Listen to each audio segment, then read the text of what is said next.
యేసే పరిష్కారము అనుదిన Bible television కార్యక్రమం ప్రేక్షకులందరికీ యేసుక్రీస్తు వారి కృపగల నామమున వందనాలు. ప్రభువునందు ప్రియా దేవుని బిడ్డలారా, నేటి దినము బ్రదర్ కారుపాటి శ్యామ్ సాగర్ గారి ద్వారా యోహాను రాసిన 3వ పత్రిక నుండి వాక్యమును ధ్యానం చేసుకుందాము. మీరందరూ బైబిల్తోనూ నోట్బుక్తోనూ సిద్ధపడి ఉంటే బ్రదర్ కారుపాటి శ్యామ్ సాగర్ గారు ప్రార్థన చేసి ఈ దినపు వాక్య పరిచర్య చేస్తారు. ప్రభువునందు ప్రియమైన దేవుని బిడ్డలారా, ఈ రాత్రికాలపు వాక్య భాగం కొరకు సహకారాన్ని ఇస్తున్న కుటుంబం పడమర వీధి వాస్తవ్యులు ముత్యాల సంతోషం గారు మరియు చెరుకూరి వహినీ ప్రియ ప్రసాద్ గారి కుటుంబ సభ్యులు సహకారాన్ని ఇస్తున్నారు.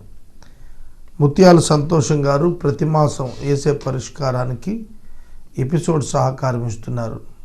ఈ కుటుంబాన్ని ప్రభువు దీవించినట్లు ప్రార్థించండి. ఏదైనా యోధా రాసిన పత్రిక మనం ధ్యానం ప్రారంభించుకుంటున్నా. ప్రార్థన చేసుకుందాం. మమ్మలను మిక్కిలిగా ప్రేమిస్తున్న మా ప్రియ పరలోకపు తండ్రి, మీ పరిశుద్ధ గణనామమునకు స్తుతులు స్తోత్రాలు. ఈ రాత్రికాలం మా ప్రేక్షకులు వాక్యము చేత ఆశీర్వదించబడాలని ప్రార్థిస్తున్నాం.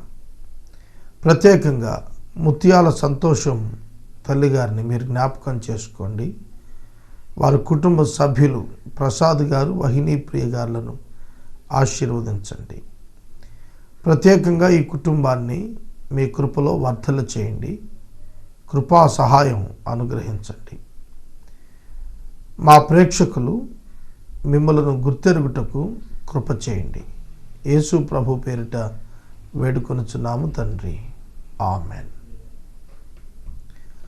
ప్రభువునందు ప్రియమైన దేవుని బిడ్డలారా, దయచేసి మీ పరిశుద్ధ బైబిల్ గ్రంథాన్ని తెరవండి. యూదావు రాసిన పత్రిక మీ ముందుంచుకోండి. యూదావు రాసిన పత్రిక బైబిల్ గ్రంథంలో 65వ పుస్తకం, క్రొత్త నిబంధన గ్రంథంలో 26వ పుస్తకం. ఒకే అధ్యాయం 25 వచనాలు ఇందులో కనిపిస్తున్నాయి. దీని మూల వచనం 3వ వచనం, ప్రియులారా, మనకందరికీ కలిగేడు రక్షణను గుర్చి మీకు వ్రాయాలని విశేష ఆసక్తి గలవాడనై ప్రయత్నపడుచుండగా పరిశుద్ధులకు ఒక్కసారే అప్పగించబడిన బోధ నిమిత్తం మీరు పోరాడవలెనని మిమ్మల్ని వేడుకొనుచు మీకు వ్రాయవలసి వచ్చెను. ఇది ముఖ్యమైన వచనం. ఈ యొక్క గ్రంథం ఉద్దేశం జూయిష్ క్రిస్టియన్స్ కొరకు వ్రాయబడినటువంటి ఈ పుస్తకం అపోస్టసీ, విశ్వాస భ్రష్టత్వం, మరియు ఫాల్స్ టీచర్స్, అబద్ధ బోధకులు, ప్రభువును విడిచి పాపాన్ని ఆశ్రయించిన వారికి కలిగేటువంటి ఫలితం మొదలగు వాటి మీద ఈ గ్రంథం వ్రాయబడినట్లుగా మనం చూడగలుగుతున్నాం. ఈ గ్రంథము క్రీస్తు శకము 65వ సంవత్సరంలో వ్రాయబడినదిగా భావిస్తారు. మొదటి శతాబ్దము క్రైస్తవులు అపోస్తలుల బోధ నుండి తొలగిపోయి కొన్ని దుర్బోధలను అంగీకరిస్తూ శరీర మలినానికి ఆత్మకు సంబంధం లేదు అనేటువంటి దుర్బోధను, మరియు ఆత్మ సంబంధమైన విషయాలు బట్టి తీర్పులోనికి వస్తారు కానీ శరీర పాపాన్ని బట్టి తీర్పులోనికి రారనేటువంటి దుర్బోధలను ఖండిస్తూ ఈ యొక్క ప్రత్యేకమైన లేఖ వ్రాయటం జరిగింది. దీనిలో ప్రధానంగా యాకోబు, యేసు, యోధా అనే పేర్లు ప్రస్తావించబడ్డాయి. యోధా యాకోబు సోదరుడు, యేసుక్రీస్తు యొక్క సహోదరుడు, half brother of Jesus Christ. యాకోబు, యోధా అనేటువంటి వారు యేసు ప్రభు తల్లి అయిన మరియ గారి కుమారులుగా, యోసేపునకు మరియకు పుట్టిన కుమారులుగా భావిస్తారు. ఈ యొక్క ప్రత్యేకమైనటువంటి గ్రంథం విశ్వాసములో ఎలా ఎదగాలి, పరిశుద్ధాత్మలో ప్రార్థన చేయటం ద్వారా ఎట్లా అభివృద్ధిలోనికి రావాలనేటువంటి అంశాలు ప్రధానంగా తీసుకొని వచ్చాడు. విశ్వాసాన్ని కాపాడుకొనుట మరియు అపవిత్రతను గూర్చి హెచ్చరిక, దేవుని యొక్క అద్భుతమైనటువంటి కార్యాలు, వ్యతిరేకించినందున కలిగేటువంటి శిక్షలు, అలాగే వాక్యము ద్వారా ప్రార్థన ద్వారా ఆత్మీయ జీవితాన్ని వృద్ధి చేసుకోవటం, క్రీస్తుకు సమీపస్తులుగా అవ్వటం, ఇతరులకు సహాయం చేయటం, పాపాన్ని విసర్జించి తృణీకరించటం అనే విషయాలు ఇందులో వ్రాయబడుతూ వచ్చాయి. యూదా రాసిన ఈ పత్రిక మొదటి శతాబ్దంలో ఉన్నటువంటి క్రైస్తవులు, ప్రధానంగా యూదయ క్రైస్తవులు, వారు ప్రభువు నుండి దూరంగా వెళ్ళిపోకుండా ఉండటానికి, దుర్బోధనలను తప్పించుకొని ప్రభువుకు సమీపంగా రావటానికి ఉద్దేశంతో వ్రాయాల్సి వచ్చింది. కనుక ఈ వర్తమానం మనం వింటూ ఉండగా మన యొక్క వ్యక్తిగత జీవితాలు మనం పరిశీలన చేసుకుంటూ ఆత్మీయంగా అభివృద్ధి చెందటానికి కావలసిన సందేశం దీనిలో నుండి మనం స్వీకరించాలి. దయచేసి మీ పరిశుద్ధ బైబిల్ గ్రంథాన్ని తెరవండి. మొదటి వచనము నుండి వాక్యాన్ని గమనించండి. యేసుక్రీస్తు దాసుడును యాకోబు సహోదరుడును అయిన యూదా తండ్రి అయిన దేవుని యందు ప్రేమించబడి క్రీస్తు యేసునందు భద్రం చేయబడి పిలువబడిన వారికి శుభమని చెప్పి వ్రాయినది. ఎవరికి రాస్తున్నాడు ఈ లేఖ అనేది పరిశీలించినట్లయితే, తండ్రి అయిన దేవుని యందు ప్రేమించబడి క్రీస్తు యేసునందు భద్రం చేయబడి పిలువబడిన వారు కాల్డ్ అవుట్ పీపుల్. సంఘము అనే పదం బయటకు పిలువబడిన సమూహం, బయటకు పిలువబడిన వారు, called out from the society. సమాజంలో నశించిపోతున్నటువంటి స్థితిలో ఉన్న మనుషులు సువార్త ద్వారా పిలువబడుతున్నారు. రక్షించబడటం కొరకైన పిలుపును వారు పొందుకుంటున్నారు. దేవుని యొక్క రాజ్యంలో భాగస్థులు అవటానికి పిలువబడుతున్నారు. నిత్య జీవ వారసులు అవటానికి పిలువబడుతున్నారు. వారిని దేవుడు ప్రేమిస్తున్నాడు. యేసుక్రీస్తు అట్టి వారిని భద్రపరుస్తూ ఉన్నాడు. సంఘం ఆధిక్యతలు ఇక్కడ మీరు చూడాలి. దేవుని యందు ప్రేమించబడటం గొప్ప ఆధిక్యత, క్రీస్తునందు భద్రపరచబడటం మరింత గొప్ప ఆదరణతో కూడిన ఆధిక్యత. దేవుని పిల్లలమైనటువంటి మనం, యేసు నామమునందు విశ్వాసం ఉంచిన వారు, దేవుడు మనలను ప్రేమిస్తున్నాడు. ఒక ప్రత్యేకమైనటువంటి ప్రేమ మనం అనుభవంలోనికి చూడగలిగేటట్లుగా మన ఆత్మీయ జీవితంలో అవకాశం ఉంది. అలాగే భద్రత, విశ్వాస యొక్క భద్రత బాధ్యత దేవునిది.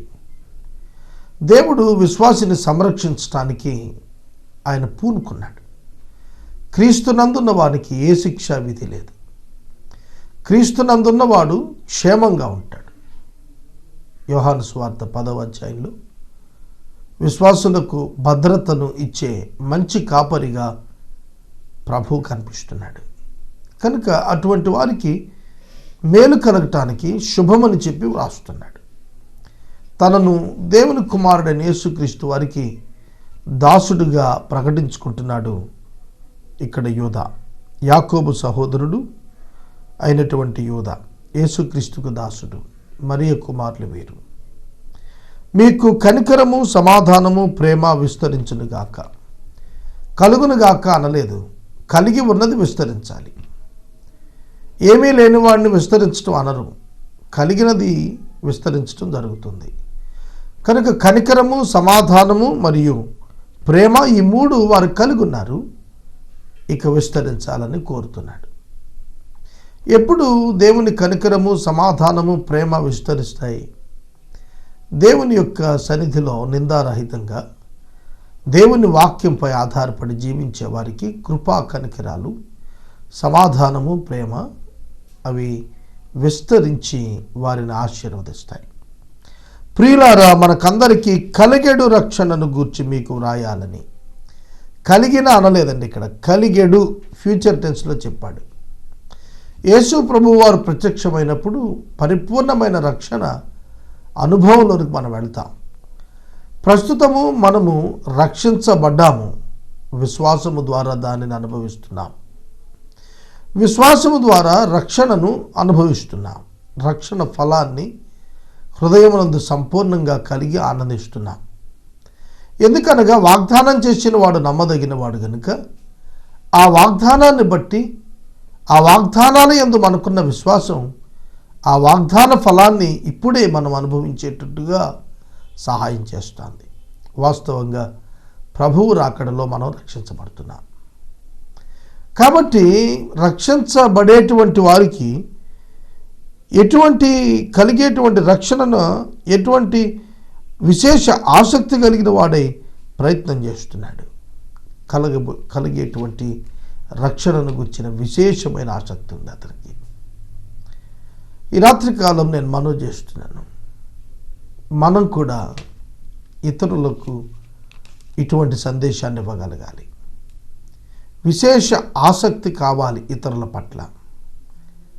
మనకు మన పట్ల విశేషమైన ఆసక్తి ఉంటుంది. మన కుటుంబం పట్ల, కులం పట్ల, రక్త సంబంధికుల పట్ల, స్వజాతి వారి పట్ల, స్వప్రాంతం వారు, ప్రాంతీయ తత్వం, ఇటువంటి వాటి మీద మనకు విశేష ఆసక్తి ఉంటుంది. కానీ వీటికి భిన్నముగా, వీటికి అధిగమించి, వీటిలో ఉన్న కుటిలత్వం తోసిపుచ్చి సంఘము యొక్క క్షేమంపై విశేష ఆసక్తి కలిగి ఉండాలి. ఈ మధ్యన క్రైస్తవులు కేవలం సహవాసాలకు పరిమితమైపోతున్నారు. ఇతర సహవాసాలు మాకు సంబంధం లేనివని భావిస్తున్నారు. కొన్ని ఐలాండ్స్ ఉంటాయి చూశారు, సముద్రంలో ద్వీపాలు అక్కడక్కడ విసిరినట్టుంటాయి, అలా అయిపోతున్నారు. మేము ప్రత్యేకం, మాకు ఇతరులతో సంబంధం లేదనుకుంటున్నారు. అది పొరపాటు అవగాహన. మీకు సంఘం అంటే ఒక్కటే అనేది మొదట గుర్తుండాలి. సర్వ ప్రపంచంలో వ్యాపించి ఉన్నటువంటిది సంఘం. ఏదో మీరున్న పేటలో, మీ వీధిలో మీ సేవకుడు నడిపిస్తున్న ఆరాధనకు సంబంధించినంత మేరకే మీ ఆలోచనలు ఉంటే వాటిని విస్తరింప చేసుకోవాలి, పరిమితం చేసుకోవద్దు. బోధిస్తున్నటువంటి సేవకులు సైతం విశ్వాసులను బ్రాడ్ మైండెడ్ బిలీవర్స్గా విశేషంగా తీర్చిదిద్దాల్సినటువంటి అవసరం ఉంది. సంకుచిత భావాలతో విశ్వాసులు ఉండకూడదు. చాలా విశాలమైన దృక్పథం అంతఃకరణంలో విశ్వాసులు కలిగి ఉండాలి. అప్పుడే సమాజాన్ని ఒక సమాన భావంతో చూడగలుగుతాం. అంతేకాదు, క్రీస్తు బిడ్డలమైనటువంటి మనం ప్రభువు యొక్క ప్రేమను అనేకులకు పంచడంలో సఫలీకృతులం అవుతాం. కనుక మీ అంతఃకరణం విశాలపరచబడినప్పుడు విశేష ఆసక్తి మీకు కలుగుతుంది. పరిశుద్ధులకు ఒక్కసారే అప్పగించబడవలసిన బోధ నిమిత్తం మీరు పోరాడాలి అని మిమ్మల్ని వేడుకొనుచున్నాను. పోరాడాలి అంటే ఫైటింగ్ ఎప్పుడు చేస్తాం?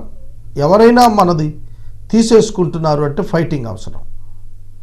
ఇక్కడ అదే చెబుతున్నాడు, అప్పగించబడిన బోధ నిమిత్తం మీరు పోరాడాలి అంటే ఆ బోధను దొంగిలించేటువంటి వారు వస్తున్నారు. గలతీయులకు పౌలు భక్తుడు రాస్తూ, మీరు ఇంత త్వరగా నేను ప్రకటించిన సువార్త విడిచిపెట్టి భిన్నమైన సువార్తకు తిరిగిపోవట చూడగా నాకు ఆశ్చర్యం కలుగుతుంది. అది వేరొక సువార్త కాదు, క్రీస్తు సువార్తను చెరపగోరి ఇది బోధించారు. మీరు నమ్మి పాడవుతున్నారు అనే బాధ పౌలు గారు గలతీయులకు వ్యక్తపరిచాడు. ఇక్కడ మనం చూస్తున్నప్పుడు యోధా భక్తుడు తన హృదయ వేదన బయటపెడుతున్నాడు. అదేమిటంటే అపోస్తులు ఇచ్చిన బోధ, పాపక్షమాపణను గూర్చి, పరిశుద్ధాత్మను గూర్చి, అలాగే కృపావరములను గురించి ఇవ్వబడినటువంటి విశేషమైనటువంటి వాక్య అనుభవం. వాటిని విడిచి వ్యక్తిగతంగా ప్రకటనలు చేసుకుంటున్నటువంటి వారు, ఎవరిష్టం వచ్చిన సిద్ధాంతానికి వారు తిరిగిపోతున్నప్పుడు, మానవుల పద్ధతులకు వారు వెనుతిరిగిపోతున్నారనే బాధతో అపోస్తుల బోధను కాపాడుకోవటానికి మీరు పోరాడండి అని చెబుతున్నాడు. వేడుకుంటూ వ్రాస్తున్నాడు. అపోస్తుడైన పౌలు, అపోస్తుడైన పేతురు గారు, యోహాను గారు వేడుకుంటూ వారిని బ్రతిమలాడుతూ వచ్చారు. ఆనాటి సంఘాన్ని ఎడ్యుకేట్ చేయాలి, సంఘాలను ఎడ్యుకేట్ చేయాల్సిన బాధ్యత సేవకుల మీద ఉంది. సేవకులు కేవలం birthdays, death anniversaries, wedding anniversaries, programmes నిర్వహించేటువంటి ఒక ప్రోగ్రామ్ యాక్టర్స్ వల్ల అయిపోకూడదు. అవి సంఘంలో ఒక పార్ట్. వాటికంటే ప్రధానమైన భాగం ఇవాంజలిజం, స్ట్రెంగ్థనింగ్ ద బిలీవర్స్, విశ్వాసులను క్రీస్తులో బలపరచడం, సువార్త ద్వారా ఆత్మలను రక్షించటం. ఈ ప్రధానమైనటువంటి విషయాలు పక్కన పెట్టి కేవలం ఈ ఫెస్టివల్ ఓరియంటెడ్ యాక్టివిటీస్లో తలమునకలైపోతున్నారు. అది మంచిది కాదు. సంఘం యొక్క బాధ్యతలు ఇవి మాత్రమే అనుకుని ఆగిపోతున్న పరిచర్యలు ఈనాడు మనం చూస్తున్నాం. అందుకే ఇవాంజలిజం కొరబడిపోతోంది, సువార్తీకరణ వెనకబడిపోతోంది, విశ్వాసులలో చలనం లేని స్థితి వచ్చేస్తుంది. ఆత్మీయంగా కొన్ని గుండెలు అరెస్ట్ అయినప్పుడు ఎలక్ట్రిక్ షాక్ ఇచ్చి దాన్ని మళ్ళీ పని చేయిస్తారు. అలాగే స్తబ్దుగా ఉండిపోయిన క్రైస్తవ్యాన్ని క్రీస్తు యొక్క వాక్యం చేత ఎలక్ట్రిక్ షాక్ ఇచ్చైనా లేవనెత్తేటువంటి, మరలా తిరిగి ఉజ్జీవింపచేసేటువంటి, పునరుజ్జీవింపజేసేటువంటి ప్రక్రియ ప్రారంభం కావాలి.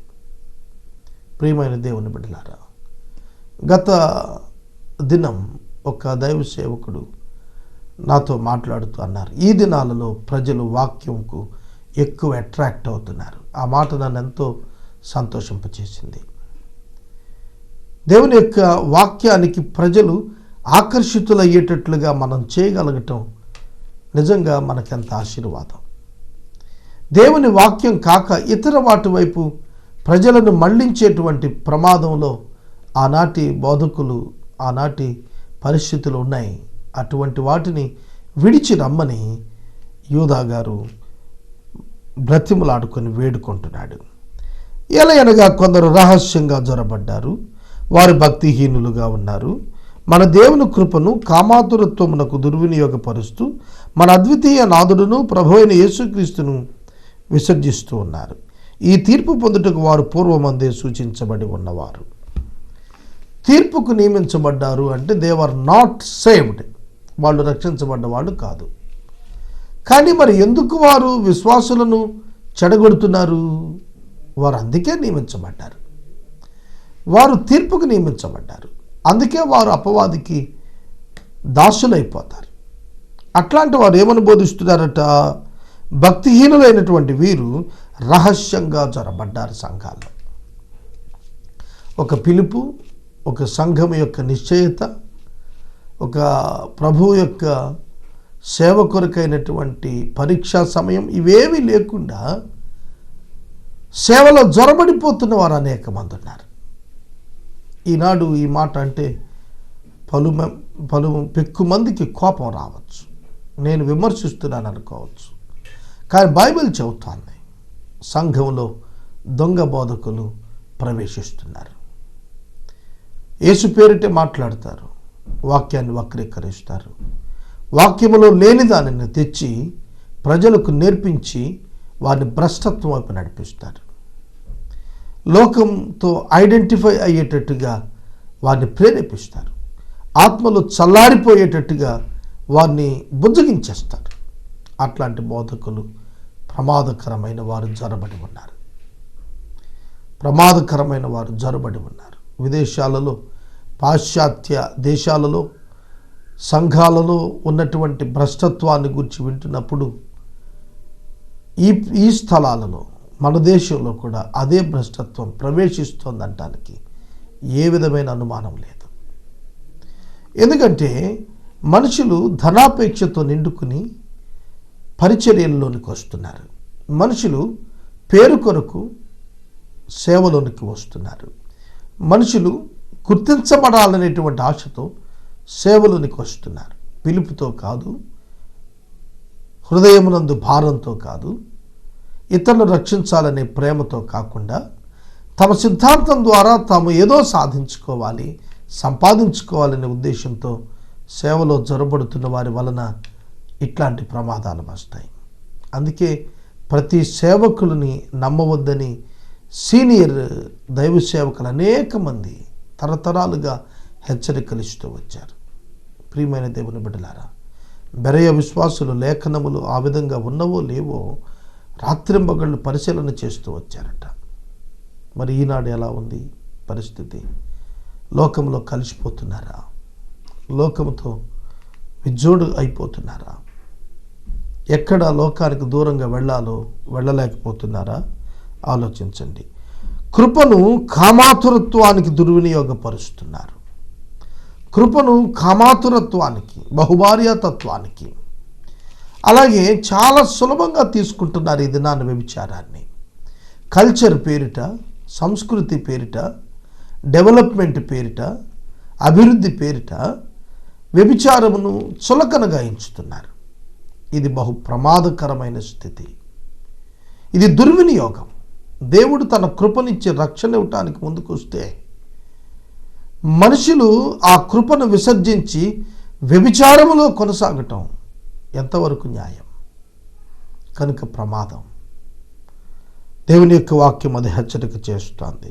మన అద్వితీయ నాథుడును ప్రభువును అయిన యేసుక్రీస్తును విసర్జించేస్తున్నారు. నీతి వైపు రావటానికి, పరిశుద్ధత వైపు రావటానికి ఈ దినాన ప్రజలకు ఇష్టం లేదు. కరప్షన్ విడిచిపెట్టడానికి ప్రజలు ఇష్టపడటం లేదు. నేత్రాశ, శరీరాశ, జీవపు డంబాలను విడిచి రావటానికి మనుషులకు ఇష్టం లేదు. పెండిళ్ళు చేసుకుంటూ, ఇండ్లు కట్టుకుంటూ, డబ్బు సంపాదించుకుంటూ, ధనవంతుల వలె ఏమి తిందుమా, ఏమి త్రాగుదుమా, సుఖించుదుమా అనే తీర్మానంలో కోట్లాది కొలది ప్రజలు మునిగి తేలుతున్నారు ఈ ప్రపంచంలో. అటువంటి వారికి దుర్గతి రాబోతుందని ప్రకటించేది ఎవరు? అటువంటి వారు తీర్పుకు లోనై ఉన్నారని హెచ్చరిక చేసేది ఎవరు?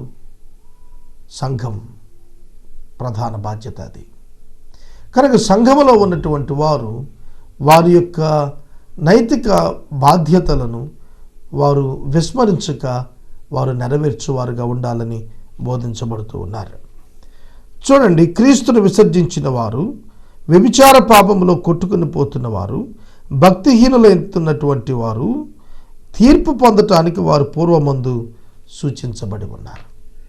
తీర్పు పొందటం కొరకే వీరెదురు చూస్తూ ఉన్నారు. పాపములో విజోడుగా ఉన్నవారు తప్పక తీర్పులోనికి వస్తారు. ఈ రాత్రికాలం వాక్యం వింటున్న సహోదరుడా, సహోదరి, ఎంతకాలంగా యేసుక్రీస్తుని గురించి మీరు వింటున్నారు? యేసుక్రీస్తుని గురించి అసలు తెలుసుకోవాలి అనే జిజ్ఞాస మీలో ఎందుకు కలగటం లేదు? బైబిల్ అట, క్రైస్తవులట యేసే దేవుడు అంటారంట. ఎందుకు వారు అలా అంటున్నారు? ఎందుకు యేసు దేవుడు అని ఇతరులు ఎవ్వరు దేవుడు కాదని ఎందుకు అంత గట్టిగా చెబుతారు వాళ్ళు? మనం ఒక్కసారైనా ఆలోచించి తెలుసుకుందాం అనే జిజ్ఞాస మీలో ఎన్నడైనా కలిగిందా? తప్పక కలగాలి కదా. కనుక నేను మనవి చేస్తున్నాను, క్రీస్తు యొక్క అవసరత మీకు ఈ దినముంది. సువార్త మీ కొరకు ఇవ్వబడింది. మనం ప్రభువుని అంగీకరించి పరలోక రాజ్యం చేరటం కోసం కృపాకాలంలోనే మనం ఉన్నాం. ఈ రాత్రి వాక్యం వింటున్న ప్రతి ఒక్కరిని ప్రభు పేరిట నేను మనవి చేస్తున్నాను. సంఘములో ఉన్నవారు, ఇంకా క్రీస్తుని అంగీకరించక ఉన్నవారికి నేను మనవి చేస్తున్నాను. ఇది అనుకూల సమయం, ఇది రక్షణ దినం. ఈ రాత్రికాలపు వాక్య భాగమునకు సహకారము ఇచ్చినటువంటి కుటుంబం పడమర వీధి వాస్తవ్యులు ముత్యాల సంతోషం గారు మరియు చెరుకూరి వహినీ ప్రియ గారు, ప్రసాద్ గారి యొక్క కుటుంబ సభ్యులు సహకారాన్ని ఇస్తున్నారు. వీరికి ప్రత్యేకమైన కృతజ్ఞతలు ప్రభు నామములో తెలియచేస్తూ ఉన్నాను. యేసే పరిష్కారం ఎపిసోడ్ సహకారులు ఈ మాసాంతం వరకు లేరు. నిన్నటి ఎపిసోడ్కు నిన్ననే సహకారి వచ్చారు. ఈ దినం ఎపిసోడ్కు ఈ దినం మధ్యాహ్నం సహకారి వచ్చారు. ఎపిసోడ్ సహకారులు ప్రభువు పంపేటట్లు మీరు ప్రార్థన చేయండి. ప్రకటన గ్రంథం వాక్య ధ్యానాలు త్వరలో మనం ప్రారంభించుకోవాలి. వీటి కొరకు కూడా సహకారులు కావాలి. బైబిల్ గ్రంథం చివరి పుస్తకాలకు వచ్చేస్తున్నాం. బైబిల్ గ్రంథాన్ని టీవీ ద్వారా వచ్చిన ధ్యానాలు మనం పూర్తి చేసుకోవటం మనందరికీ ఆశీర్వాదం. మనము ఇంతవరకు బ్రదర్ కారుపాటి శ్యామ్ సాగర్ గారి ద్వారా వచన ధ్యానములను యోహాను రాసిన 3వ పత్రిక నుండి ధ్యానం చేసుకున్నాము. ఈ కార్యక్రమం ద్వారా మీరు పొందుకొనుచున్న ఆత్మీయ మేలులు ఒక ఉత్తరం ద్వారా మాకు తెలియచేయండి. మీ ప్రార్థనా మనవులు మాకు తెలియచేస్తే ఏసే పరిష్కారం కార్యాలయంలో ఏర్పాటు చేసిన ప్రత్యేక ప్రార్థనా శిబిరంలో మీ కొరకు ప్రార్థిస్తాం. మీ కుటుంబ పక్షముగా ఒక ఎపిసోడ్ ప్రసారం చేయాలనుకున్నారు మాకు తెలియచేస్తే మా సిబ్బంది మీ గృహాలను దర్శిస్తారు. ముగింపు ప్రార్థన ఆశీర్వాదాలతో ఈ కార్యక్రమాన్ని ముగించుకుందాం. ప్రార్థన చేసుకుందాం. తలలు వంచండి, ప్రార్థనలో ఏకీభవించండి. మమ్మల్ని మిక్కిలుగా ప్రేమిస్తున్న మా ప్రియ తండ్రి మీకు వందనాలు. వాక్యము వింటున్న బిడ్డలను ఆశీర్వదించండి. ప్రాముఖ్యంగా ఎపిసోడ్ సహకారం ఇచ్చిన ముత్యాల సంతోషం గారిని, వహిని ప్రియా ప్రసాద్ గారులను దీవించండి. ఎపిసోడ్ సహకారం లేవనెత్తండి. జన్మదినము వివాహ దినము జరుపుకున్న బిడ్డలను ఈ దినం ప్రాముఖ్యంగా ప్రత్యేకంగా ఆశీర్వదించండి. మా ప్రేక్షకులలో ఇంకా రక్షించబడిన వారు రక్షణ పొందటానికి కృప చేయండి. యేసు ప్రభు పేరిట ప్రార్థిస్తున్నాము తండ్రి, ఆమేన్. తండ్రి అయిన దేవుని ప్రేమ, కుమారుడి యేసయ్య కృప, పరిశుద్ధాత్మ దేవుని యొక్క అన్యోన్య సహవాసం సదా మనకు తోడై ఉండును గాక. ఆమేన్.